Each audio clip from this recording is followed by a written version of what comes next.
காதல் காதல் எங்கேயும் காதல் என்றென்றும் காதல்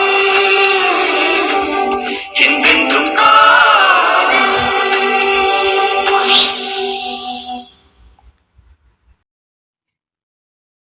கல்யாணம்னாலே அப்படித்தானே. இந்தா வந்துட்டாங்கல்ல.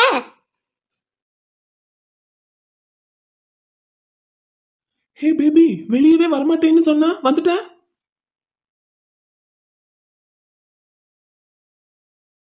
மாமா கூட வந்தேன், கோயிலுக்கு போய்கிட்டு இருக்கேன். அப்புறம் வீட்டுக்கு போயிட்டு மாமா இல்லாத நேரம் ஃபோன் போடுறேன். என்ன டாடா.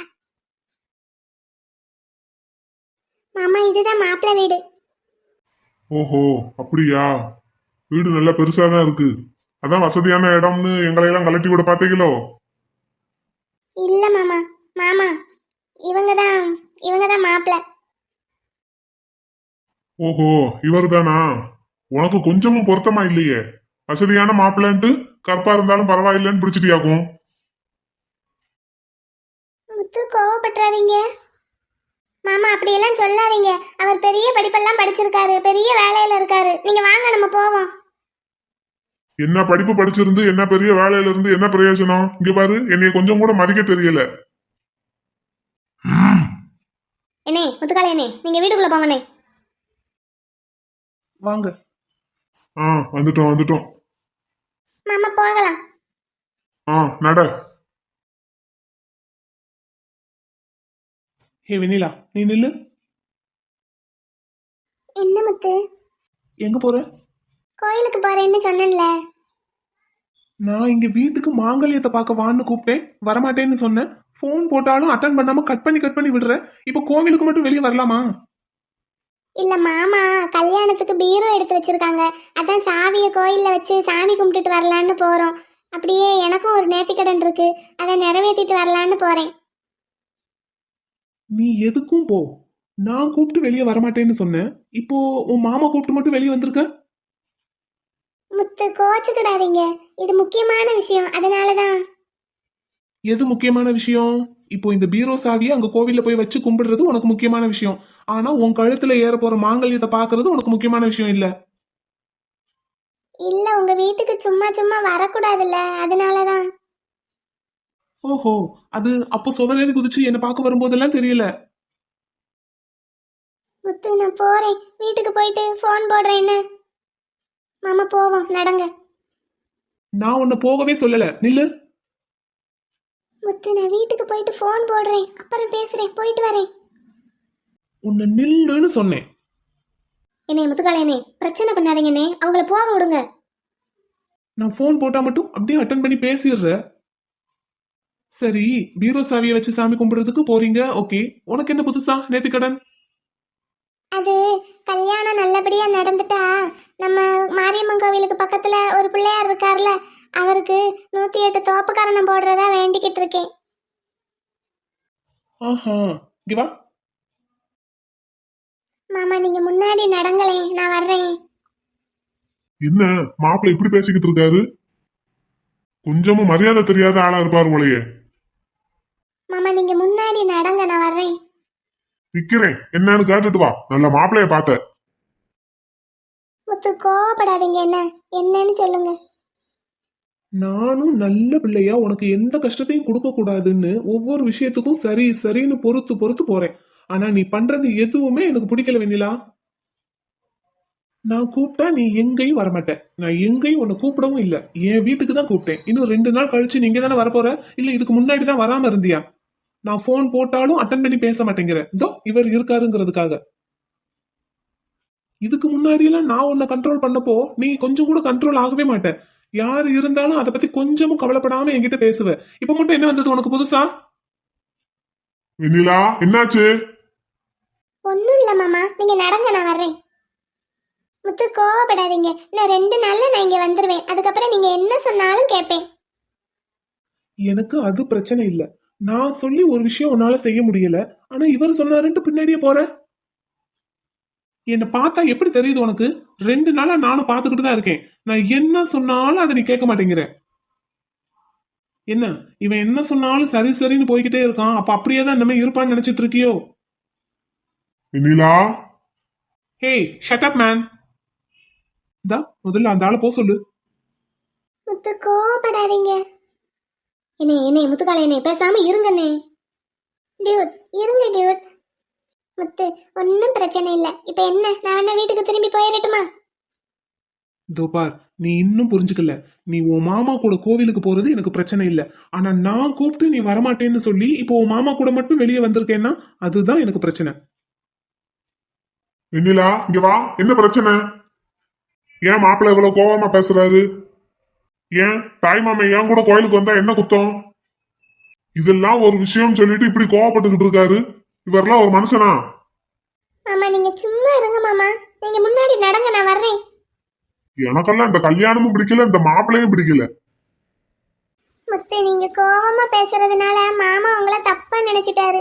நீங்களும் தப்பா நினைச்சிடாதீங்க. நான் போயிட்டு வரேன். ஓ, நான் கோவமா பேசுறதுதான் பிரச்சனையா? சரி, கோவத்தை விட்டாச்சு. என்ன நேத்து கடன்னு சொன்ன? கல்யாணம் நல்லபடியா முடிஞ்சா?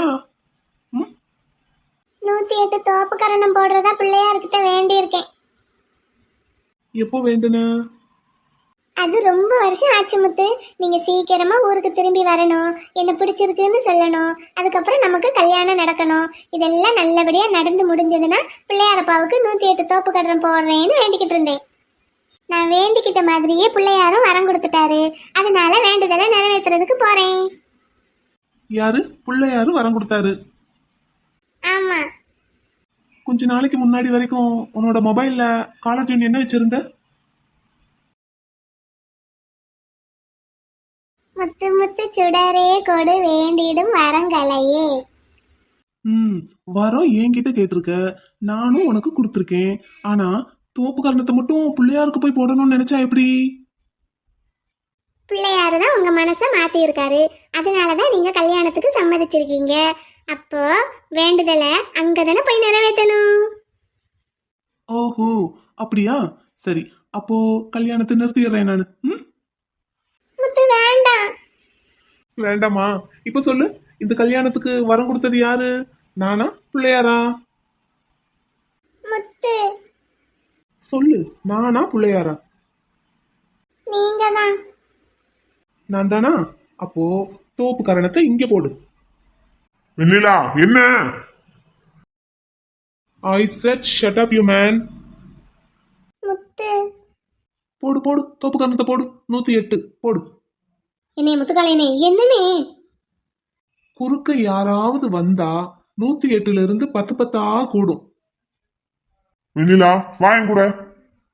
இருங்க மாமா, நீங்க வீட்டுக்கு போங்க, இல்லைன்னா கோயிலுக்கு போங்க, நான் வர்றேன். அம்மா என்ன இவன் இப்படி பண்ணிக்கிட்டு இருக்கான்? அவர் அப்படித்தான் பண்ணுவாரு. நீங்க அமைதியா இருங்க. முதல்ல அவர் அவன் இவன் மரியாதை இல்லாம பேசுறத நிறுத்துங்க. முத்து எத்தனை போடணும்? 108 தானே? ஏன் பேபி 108 தான். ஆனா நீ போடும்போது யாராவது குறுக்க வந்தாங்கன்னா 10 கூட்டிக்கிட்டே இருப்பேன். சரி நான் போடுறேன், எண்ணிக்கோங்க. இந்தாங்க அந்த கூடையை பிடிங்க. 1 2 3 4 5 6 பேபி போதும். 7 பேபி போதும், ஸ்டாப் பண்ணு. 8 பேபி ஸ்டாப் இட் பேபி. இன்னும் 100 இருக்குல்ல முத்து? போதும், வீட்டுக்கு போ. எனக்கெல்லாம் இது கொஞ்சம் கூட சரியா படல. இந்த மாப்பிள்ளையும் சுத்தமா பிடிக்கல. மாமா கல்யாணம் பண்ணிக்கிட்ட போறதும் கூட சேர்ந்து வாழ போறதும் நானு. ஆனாலும் ஒரு மரியாதை தெரிய வேண்டாம்? இங்க பாருங்க, வெண்ணிலாவை திட்டுற வேலையெல்லாம் வச்சுக்காதீங்க. அவ எங்க அக்கா மக. She is my wife. எனக்கு அடுத்துதான் யாருனாலும். பேபி நான் சொல்றது கேளு, நீ வீட்டுக்கு போ. நேத்திக்கடன் இருக்குல்ல? இப்ப இவ்வளவு பண்ணியும் உனக்கு புத்தி வரல. சோ பேலன்ஸ் 100 தோப்பு காரணத்தை இங்க போட்டாதான் உனக்கு புத்தி வரும்னு நினைக்கிறேன். அப்புறம் சாமி கண்ணை குத்திரும் முத்து. வெண்ணிலா கிளம்பு வீட்டுக்கு. வா போவோம். நல்ல மாப்பிள்ளைய பாத்துருக்கீங்க. முதல்ல மச்சாங்கிட்ட சொல்லி இந்த கல்யாணத்தை நிப்பாட்டுறதுக்கு ஏதாவது வழி இருக்கான்னு கேட்கணும். மாமா அப்படியெல்லாம் பேசாதீங்க. ஏ பேபி, பேபி, இவர் சொல்றதுக்கெல்லாம் நீ பயந்துகிட்டு இருக்காத. இந்த கல்யாணத்தை யாரு நினைச்சாலும் நிறுத்த முடியாது, ஒரே ஒரு ஆளை தவிர. யார் அது? நான் தான், வேற யாரு? அதனாலதான் சொன்னேன், நீ தோப்புக்கரணை போட வேண்டிய இடம் அங்க இல்ல இங்கன்னு. போட்டுட்டேல, போது போ. சே, கொஞ்சம் நஞ்ச திமிரா இருக்கு. இவன்லாம் ஒரு மாப்பிள. என்ன பேபி, உன் மாமா கோச்சுக்கிட்டு போறாரு? அவர் சும்மாவே வந்ததுல இருந்து ஏதாவது பிரச்சனை பண்ணலான்னு யோசிச்சுக்கிட்டே இருந்தாரு. நீங்க வேற அதுக்கு நல்ல வாய்ப்பை ஏற்படுத்தி கொடுத்துட்டீங்க. So what baby? அவர் எதையாவது சொல்லி கல்யாணத்தை நிறுத்தலாம்னே யோசிச்சுக்கிட்டு இருக்காரு. அதான் சொன்னனே, என்ன தவிர யாரு நினைச்சாலும் இந்த கல்யாணத்தை நிறுத்த முடியாது. இந்த கல்யாணம் நடக்கணும்னாலும் நான் நினைக்கணும், நிறுத்தணும்னாலும் நான் தான் நினைக்கணும். இப்போ என் மேல உனக்கு ரொம்ப கோபமா இருக்குமே? எதுக்கு? இதோ உன்னை இப்படி தோப்புக்கரணை போட வச்சுட்டேன்னு. இதுக்கு எதுக்கு கோபம் வரப்போகுது? 108 தோப்புக்கரணை போட சொன்னீங்க. நான் ஒரு 8 தோப்புக்கரணை போடுறதுக்குள்ள உங்களாலேயே தாங்க முடியல. இதுதான் என் முத்து. என்னதான் என்னை கஷ்டப்படுத்தணும்னு நினைச்சாலும் அது அவராலேயே முடியாது. நான் மட்டும் நீங்க தோப்புக்கரணம் போடுன்னு சொன்னப்ப போட மாட்டேன்னு சொல்லியிருந்தா உங்களோட கோபம் இன்னமும் அதிகமா இருந்திருக்கும். ஆனா நான் சரின்னு சொல்லிட்டு போட ஆரம்பிச்சதுனால என்ன ஒரு 8 தோப்புக்கரணம் கூட நீங்க போட விடல. என்ன ஆமாவா இல்லையா? எங்க மாமா வேணா உங்களை பத்தி தெரியாம கோவப்பட்டுட்டு போயிருந்திருக்கலாம். ஆனா எனக்கு தெரியுமே என் முத்துவை பத்தி. என் முத்து என்ன செஞ்சா எப்படி நடந்துப்பாருன்னு எனக்கு நல்லா தெரியும். நீங்க கூப்பிட்டு உங்க வீட்டுக்கு நான் வரலன்னு சொன்னதும், நீங்க ஃபோன் போட்டு நான் அட்டன் பண்ணாம கட் பண்ணி விட்டதும் உங்களுக்கு கோவம் இருந்திருக்கும். ஆனா அந்த கோவத்துக்கு பின்னாடி ஒரு பெருமையும் உங்களுக்கு இருந்திருக்கும். அது எனக்கு நல்லா தெரியும். ஏன்னா நான் அப்படி இருந்தாதான் உங்களுக்கு பிடிக்கும். இருந்தாலும் நீங்க கூப்பிட்டு வரமாட்டேன்னு சொல்லிட்டு இப்ப மாமா பின்னாடி வந்துட்டேன் அப்படின்னு சொல்லவும் உங்களுக்கு ஒரு சின்ன கோவம். அந்த கோவத்தை எப்படி வெளியே காமிக்கிறதுன்னு தெரியாம ஏதாவது சொல்லி செஞ்சு என்னை கஷ்டப்படுத்தணும்னு பாத்தீங்க. நான் கஷ்டப்படுறத பார்த்து உங்க மனசு என்னைய விட அதிகமா கஷ்டப்படுது. அப்ப அப்ப இப்ப தெரியுதா? அன்னைக்கு நான் மாமா கிட்டையும் அக்கா கிட்டையும் மைனி கிட்டையும் ஏன் அப்படி சொன்னேன்? முத்துவை பத்தி எனக்கு நல்லா தெரியும், முத்துவை எப்படினாலும் நான் சமாளிச்சுக்குவேன்னு ஏன் சொன்னேன்னு இப்ப புரியுதா? உங்களை உங்க போக்குலையே போக விட்டு என் பக்கம் திருப்புற வித்தை எனக்கு தெரியும். அந்த வித்தையை நான் யாருக்கிட்ட கத்துக்கிட்டேன்னு தெரியுமா? எக்ஸாக்ட்லி மாமா கிட்ட தான். அதனாலதான் ஆரம்பத்துல இருந்தே சொல்லிக்கிட்டு இருந்தேன் உங்ககிட்ட, உங்களை கல்யாணம் பண்ணிக்கிட்டா நான் கஷ்டப்பட மாட்டேன், தேவையில்லாம கல்யாணம் வேண்டான்னு சொல்லாதீங்க, வேண்டான்னு சொல்லாதீங்கன்னு. என் முத்து பேபி, நான் உங்ககிட்ட கூட ஒரு தடவை சொல்லியிருக்கேன் லேடியூட், என் முத்து பேபி ஒரு முரட்டு குழந்தை, அந்த குழந்தைய எப்படி சமாளிக்கிறதுன்னு எனக்கு தெரியும், நீங்க எனக்காக கைட் பண்ண வேண்டாம், அவர்கிட்டயும் போய் அட்வைஸ் பண்ண வேண்டாம்னு சொன்னனா? ஆமாக்கா ஆமாக்கா சொன்னீங்கக்கா, அன்னைக்கு ஒரு நாளைக்கு ஹோட்டல்ல வச்சு. பேபி, இப்ப வீட்டுக்கு போனா என் தாய் மாமா என்ன பிரச்சனை பண்ண காத்திருக்காரோ தெரியல. அதையெல்லாம் நான் சமாளிக்கணும். நான் போயிட்டு வரேன். எங்க பிள்ளையாரப்பாவுக்கு நேர்த்தி கடனை செலுத்த போகலையா? அதுவா, அத கல்யாணத்துக்கு அப்புறமா நானும் என் பேபியும் போய் ஆளுக்கு 54 தோப்புக்கரணமா பிரிச்சு போட்டுக்குவோம். எப்படி பேபி, கொஞ்சம் இமேஜின் பண்ணி பாருங்க. என் காதை நீங்க பிடிச்சுக்கணும், உங்க காதை நான் பிடிச்சுக்குவேணும். 2 பேரும் மாறி மாறி உட்காந்து உட்காந்து எந்திரிச்சு தோப்பு கரணத்தை போட்டு வேண்டுதலை நிறைவேற்றிடுவோம். போயிட்டு வரேன்.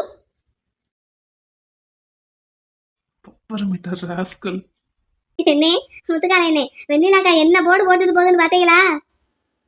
நான் கூட என்னமோன்னு நினைச்சிட்டேனே அந்த அக்காவை. ஆனா மிஸ்ஸஸ் முத்துக்காலை ஆகுறதுக்கு சரியான தகுதி அந்த அக்காவுக்கு மட்டும்தான் இருக்கு. பரகண்ணே, மத்தாப்பா பொரிய பாத்தைய டக்குன்னு ஒரு மணி தண்ணியை ஊத்தி அமர்த்திருச்சே அந்த அக்கா. ரைட்டு ரைட்டு, நாங்க என்னமோ ரொம்ப பயந்துகிட்டு இருந்தோம். முக்கியமா நான் ரொம்ப பயந்துகிட்டு இருந்தேன். எப்படியோ நல்லா இருந்தா சரி, நல்லா இருங்க.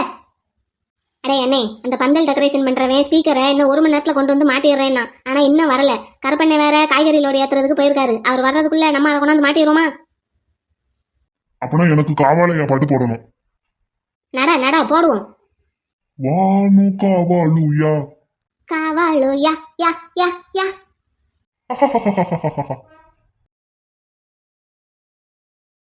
என்னடா இது, கப்பல் கவுந்த மாதிரி உட்காந்துருக்கானுங்க. சுப்பு, விக்கி, என்னடா என்னாச்சு சுப்பு? டேய் பேசுடா என் கூட. விக்கி, அடே என்னங்கடா ஆச்சு? விக்கி, சுப்பு, இப்ப என்ன ஆச்சுன்னு 2 பேரும் இப்படி உட்காந்துருக்கீங்க? விக்கி, இங்க பாருடா, நீ இப்படி எல்லாம் கண்ணீர் வடிக்கிறதுல ஒரு லாபமும் கிடையாது. சுப்பு, உனக்கு என்னடா ஆச்சு? வாயை திறந்து ஏதாவது பதில் சொல்றானான்னு பாரு. அடே, இந்த வாரம் நடக்க இருந்த கல்யாணம் இன்னும் 1 மாசம் தள்ளி போயிருக்கு, அவ்வளவுதானடா. எனக்கு மட்டும் ஏன்டா அரவிந்த் இப்படி நடக்குது? ஏன் நடக்குதுன்னா ஏன் நடக்குதுன்னு சொல்லவா? ஏன்டா? உனக்கு ஃப்ரெண்டுன்னு ஒருத்தன் இருக்கானே, அந்த கருப்பேன், அவனாலதான் இப்படி நடக்குது. ஏய், என்கிட்ட எகுறாத. எத்தனை நாள் என்கிட்ட பேசாம இருந்த அவனால? நான் ஏதாவது உன்கிட்ட சொன்னனாடா? சரி, உனக்கும் அந்த கருப்பனுக்கும் இருக்கிற ஃப்ரெண்ட்ஷிப்புக்கு நடுவுல நான் தலையிடக்கூடாதுங்கிறதுனாலதான் இவ்வளவு நாள் பேசாம இருந்தேன். அங்க தொட்டு இங்க தொட்டு கடைசியில உன் கல்யாண விஷயத்திலேயே கைய வச்சுட்டான் பாத்தியா? என்னடா என்னென்னமோ சொல்ற? இங்க பாரு, நான் இந்த ஊருக்கு வந்ததுல இருந்து அவனை நல்லா நோட் பண்ணிக்கிட்டு தான் இருக்கேன். நீ முதல்ல அந்த ஐஸ்வர்யாவை பொண்ணு பார்க்க போனேல, அந்த பொண்ணை உன்னை கட்ட விடாம பண்ணதும் அவன் தான். என்னடா சொல்ற? நீ அவனை ஃப்ரெண்டுன்னு சொல்லிக்கிட்டு இருக்க. ஆனா அவன் குமாரத்தான் பெருசா நினைக்கிறான். அந்த குமாரு ஐஸ்வர்யாவை காதலிக்கிறான். அதனாலதான் ஐஸ்வர்யா உன்னைய வேண்டான்னு சொல்லியிருக்கு. அவன் எவ்வளவு பக்காவா பிளான் போட்டு அந்த ஐஸ்வர்யா பொண்ணை உன்கிட்ட இருந்து பிரிச்சு அந்த குமார் கூட சேர்த்து வச்சிருக்கான்னு உனக்கு தெரியுமா? சரி, அதை விடு. அந்த பொண்ணு வெண்ணிலா பின்னாடி நம்ம விக்கி எவ்வளவு நாளா சுத்திக்கிட்டு இருந்தான். விக்கியவாது அந்த பொண்ணு வெண்ணிலாவை கட்ட விட்டானா? இல்ல. உங்க அப்பா போய் அந்த வெண்ணிலாவை பொண்ணு கேட்டும் அதை அழகா களைச்சு விட்டுட்டான். விக்கியையும் அந்த வெண்ணிலா பொண்ணை கட்ட விடல. கடைசியில உனக்கு வந்தது அந்த பொண்ணு, அதையும் தட்டி விட்டுட்டான். டேய், அவன் அப்படியெல்லாம் கிடையாது. சரி, அப்படியெல்லாம் கிடையாது. இப்போ இந்த வாரம் உனக்கு கல்யாணம்னு முடிவா இருந்ததுல, இத தை மாசத்துக்கு தள்ளி போட்டது யாரு? அது பொண்ணோட அப்பாடா. அந்த பொண்ணோட அப்பா யாருடா? அந்த கருப்பனுக்கு தாய்மாமன் தானே. அவன் வீட்ல அவனோட தம்பிக்கு ஒரு விசேஷம் நடக்குதுன்னு உன் வீட்ல நடக்கிற விசேஷத்தை அடுத்த மாசத்துக்கு தள்ளி போட்டிருக்கான்னா அவன் எவ்வளவு பெரிய ஆளா இருக்கணும்டா. ஆமாண்ணே. டேய் விக்கி, சும்மா இரு. என்ன ஏன்னு சும்மா இருக்க சொல்ற? அரவிந்த் அண்ணே சொல்ற மாதிரி ஐஸ்வர்யா அவங்கள உங்ககிட்ட இருந்து பிரிச்சது கருப்பண்ணன் தானே? அடே, என்னமோ ஐஸ்வர்யாவும் நானும் காதலிச்ச மாதிரி பேசுறீங்க. பொண்ணு தானடா பார்க்க போனேன். சரி, ஐஸ்வர்யாவும் குமாரும் காதலிக்கிறாங்கன்னு உனக்கு யார் சொன்னா? எனக்கு தெரியும். உனக்கு சந்தேகமா இருந்தா உன் ஃப்ரெண்டு குமார் கிட்டே கேட்டுப்பாரு. அவன் ஒரு பொண்ணு காதலிக்கிறான்டா. ஆனா அந்த பொண்ணு பேரு கண்மணி. அவன்கிட்ட போய் கேள்றா. என்னை ஆமாண்ணே, நான் வெண்ணிலாவை எவ்வளவு உயிருக்கு உயிரா காதலிக்கிறேன்னு தெரியுமா? அப்பாவை விட்டு பொண்ணு கேட்டும் கடைசியில தட்டி விட்டுட்டாருனே கருப்பண்ணே. வெண்ணிலா அவங்க அப்பா உனக்கு வெண்ணிலாவை பேசுறதுக்கு வந்தப்ப கூட இந்த முத்து பையில விட்டு கருப்பண்ணன் தானே தட்டி விட்டுருக்காரு. அவன் அவங்க அண்ணனுக்கு தெரியாம எதுவுமே செய்ய மாட்டான்லனே. பூ மட்டும் எப்படி நீ அவங்க அண்ணனுக்கு தெரியாம அவங்க அண்ணனை விட்டுட்டு வந்து வைப்பான்? அப்படின்னா இது எல்லாரும் சேர்ந்து செஞ்ச கூட்டு சதின்னே. டேய், 2 பேரும் என்னத்தையாவது கிறுக்குத்தனமா உளறிக்கிட்டு இருக்காதீங்க. இப்ப என்ன ஆயிப்போச்சு? கல்யாணம் தை மாசத்துக்கு தள்ளி போயிருக்கு, அவ்வளவுதானே. எனக்கே அவசர அவசரமா கல்யாணம் பண்றதுல இஷ்டமே கிடையாது. ஓஹோஹோஹோ, அப்ப எதுக்கு இவ்வளவு நேரம் மூஞ்சி தொங்க போட்டுட்டு உட்காந்துருந்த? இப்போ அப்படிதான் உட்காந்துருக்க. ஒண்ணும் இல்ல, போதுமா? கல்யாணம் தட்டி தட்டி போய்கிட்டு இருந்தது. இப்ப திடீர்னு கல்யாணம் நிச்சயமாகி உடனே கல்யாணங்கவும் கொஞ்சம் சந்தோஷத்துல இருந்தேன். இப்ப அது 1 மாசம் தள்ளி போகவும் கொஞ்சம் வருத்தமா இருக்கு, அவ்வளவுதான். இப்ப என்ன, இன்னும் ஒரு 1 மாசம் 1.5 மாசத்துக்கு அந்த பொண்ணும் நானும் மனசு விட்டு பேசி பழகி காதலிச்சுக்கிறோம். என்னமோ இருக்காகும் படா. பாண்ணாப்பா, நான் அவன் வரிசையா உனக்கு ஒவ்வொரு ஆப்பா வச்சுக்கிட்டே இருப்பான். எல்லாத்துக்கும் சரி சரின்னு போய்கிட்டே இரு. இங்க பாரு, அவன் அப்படிப்பட்ட ஆள் கிடையாது. உனக்கு அவனை பத்தி தெரியவும் தெரியாது. உன் வேலையை பார்த்துக்கிட்டு போ. போடா, உனக்கு போய் நல்லது சொல்ல வந்தேன் பாரு. எங்க அண்ணனுக்கு கிறுக்கு பிடிச்ச ஆட்டுதுனே. கிறுக்கு எனக்கு பிடிச்ச ஆட்டலடா, உங்க 2 பேருக்கும் தான் பிடிச்ச ஆட்டுது. நீ சொல்ற மாதிரி கருப்பேன் எனக்கு கெட்டது நினைக்கிறவனா இருந்தா அவங்க மாமா மகளை எனக்கு கட்டி வைக்கிறதுக்கு அவன் எப்படிடா சம்மதிப்பான்? ஒரு வார்த்தை, ஒரே ஒரு வார்த்தை அவங்க மாமா கிட்ட இந்த மாப்பிள்ள வேண்டான்னு இவன் சொன்னான்னா அவங்க மாமா இவன் பேச்சுக்கு மறு பேச்சு பேச மாட்டாரு. நீ என்ன சொன்னாலும் கேட்டுக்கிட்டு தலைய ஆட்டுறதுக்கு என்ன என் தம்பி விக்கின்னு நினைச்சியா? இந்த ஊர் திருவிழாவுக்கு நீ சொல்லி தாண்டா நான் இங்க வந்தேன். வந்த இடத்துல அவனை பத்தி ஒரு வார்த்தை உங்ககிட்ட தப்பா சொல்லிட்டேன்ட்டு இன்ன வரைக்கும் என்கிட்ட நீ பேசல. ஆனா அவன் உனக்கு அதே அளவுக்கு நியாயமா இருக்கான்னு நீ நினைக்கிற? நியாயமா இருக்கிறதுனால தாண்டா அவங்க மாமா மகளை எனக்கு கட்டி வைக்கிறதுக்கு சம்மதிச்சிருக்கான். அப்ப கூட என்ன தனியா கூப்பிட்டு உனக்கு அந்த பொண்ணை பிடிச்சிருக்கான்னு 10 தடவை கேட்டான். அவன் நியாயமா நடந்துக்கிறதுனால தாண்டா அந்த பொண்ணு பிடிச்சிருக்கான்னு என்னை கூப்பிட்டு கேட்டிருக்கான். இல்லைன்னா அதை பத்தி என்கிட்ட கேட்க வேண்டிய அவசியமே இல்லையே. திரும்பவும் சொல்றேன் அரவிந்தா, நீ என்ன சொன்னாலும் அதை கேட்டுட்டு தலையாட்டுறதுக்கு நான் விக்கி கிடையாது. உனக்கு முன்னாடியே அவன் எனக்கு ஃப்ரெண்டு. என் தம்பி விக்கிக்கும் கருப்பனை பத்தி நல்லா தெரியும். இருந்தாலும் அந்த வெண்ணிலா பொண்ணு மேல இருக்கிற மயக்கத்தினால நீ சொல்றதெல்லாம் கேட்டுக்கிட்டு தலையாட்டிக்கிட்டு இருக்கான். அரவிந்தனே இங்க பாத்தீங்களானே எங்க அண்ணன் எப்படி பேசுறான்னு. விக்கி, கருப்பேன் இவ்வளவு நாளா நமக்கு ஃப்ரெண்டு மட்டும்தான். இனிமேல் அவன் சொந்தக்காரன். உறவு முறைக்கு உனக்கு அண்ணே. அரவிந்தா, உனக்கு என்னன்னு தெரியல, வந்ததுல இருந்து கருப்பை மேல ஒரே வெறுப்பாவே இருக்கு. அத மாத்திக்கோ, அதான் உனக்கு நல்லது. நான் கீழே போறேன். இவன் உம்முன்னு இருக்கான்னு இவனுக்கு ஆறுதல் சொல்ல வந்தேன். கடைசியில எனக்கு அட்வைஸ் பண்ணிட்டு போறான். எங்க அண்ணன் கடக்கான் கிறுக்கு பைய, விடுங்கண்ணே. என்னே, முத்து வெண்ணிலா கல்யாணத்தை நிறுத்துறதுக்கு ஏதாவது ஐடியா கொடுங்கண்ணே. நீதான் அன்னைக்கே நான் பாத்துக்கிறேன்ட்டு வீராவேசமா பேசிட்டு போனேன்னே. வெண்ணிலாவை போய் பார்த்து பேசுறதுக்கு போனேன். அங்க முத்து எப்படி வந்தான்னே தெரியல. திடீர்னு வந்து என் வாயிலேயே குத்தி வாயை உடைச்சிட்டானே. அன்னைக்கு கேட்டதுக்கு கீழே விழுந்துட்டேன்ன. முத்து தானே வாயை உடைச்சான். இந்த கல்யாண விஷயத்துல தலையிடாதன்னு அன்னைக்கே சொன்னேன்ல. நீங்களும் இப்படி பேசுனா நான் என்னன்னே செய்வேன். புரிஞ்சுக்கோ விக்கி, இப்ப பரிசமே போட்டாச்சு. பரிசம் போடுறதுக்கு முன்னாடி வரைக்கும் நீ சொன்னதையெல்லாம் நம்பி உனக்கு நான் ஹெல்ப் பண்ணலையா சொல்லு. ஆனா அவங்களுக்கு ஒரு நியாயம்னு நல்லா தானே பேசுறீங்க. போடா கிறுக்கா. இன்னும் 2 நாள் தான் இருக்கு கல்யாணத்துக்கு. நான் என்ன செய்வேன்? யாருகிட்ட போய் நான் ஒத்தாசை கேட்பேன்? இன்னும் 2 நாள்ல முத்து வெண்ணிலா கழுத்துல தாலி கட்டிடுவான். அதுக்கப்புறம் நான் வெண்ணிலாவை நினைச்சு கூட பார்க்க முடியாது. முத்து வீட்டுல முகூர்த்த கால் நட்டிட்டாங்க. இன்னமே அவன் வெளியே வரமாட்டான். இப்ப வெண்ணிலா வீட்டுக்கு போய் அவகிட்ட பேசி பார்த்தா என்ன செஞ்சா இந்த கல்யாணத்தை நிறுத்தலாம்? ஒரு யோசனையும் வரமாட்டேங்குது. வெண்ணிலா கிட்ட போய் பேசுவோம் முதல்ல.